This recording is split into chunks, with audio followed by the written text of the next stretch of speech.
توی این ویدیو میخوام بهت یاد بدم چجوری سگمنت ریپیر رادیوگرافی تو روی سرجوش مشخص بکنی. میخوایم براتون مشخص کنیم که چطوری با استفاده از یه دونه متر خیاطی و یه متال مارکر مشخص بکنیم که کجای سرجوشمون به چه مقداری ریپیر آورده و بعد اصلاح بشه. وقتی این سرجوش رادیوگرافی میشه و به اصطلاح عکس برداری میشه، مفسر رادیوگرافی میاد سرجوش رو بررسی میکنه و برای ما مشخص میکنه که یک قسمت‌هایی از این سرجوش باید اصلاح بشه و دوباره جوشش تکرار بشه.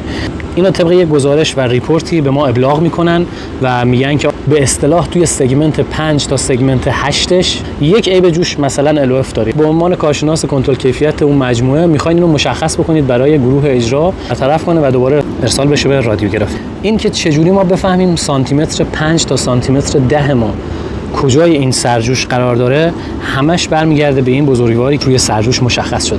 یعنی اگر ما این مبنا رو نداشته باشیم کارمون بسیار بسیار سخت میشه واسه اینکه مشخص کنیم سانتیمتر 5 تا سانتیمتر 10 اون فیلم رادیوگرافی کجای این سرجوش میشه. بچهای زحمتکش رادیوگراف وقتی شب میان این سرجوش رو عکس برداری بکنن، یه مبنای کاری برای خودشون قرار میدن که این مبنای کار میشه نقطه 0 آرتی که مشترک هست بین اجرای کار و داکیومنتی که میره زیر دست مفسر کار.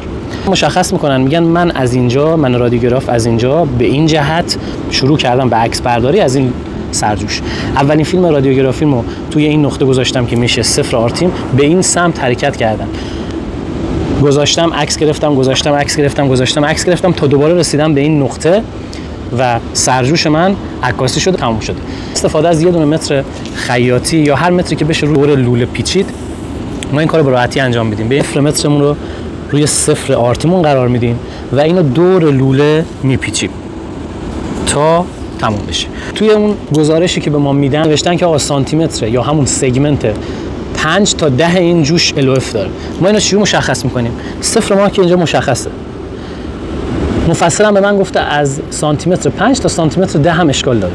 پس اینجا میام از اینجا 0 رو میرم جلو، میرسم به سانتیمتر 5 یه علامت میزنم، میرم جلوتر تا سانتیمتر 10 هم رسیدم یه علامت میزنم. اینجا کار من تموم میشه. اینو مشخص میکنم، عیبش رو روش مینویسم، به طور مثال مینویسم LOF و اینو تحویل میدم به فرمن جوش. سگمنت زدن آرتی همینه.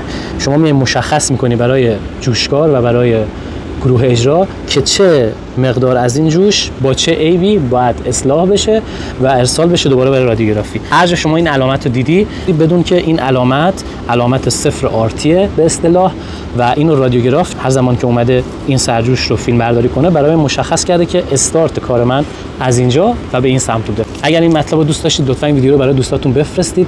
کامنت کنید که حالا اگر که این نقطه رو از دست دادیم ما و این حالا به هر دلیلی توی اجرا پاک شد، اون موقع باید چیکار کنیم؟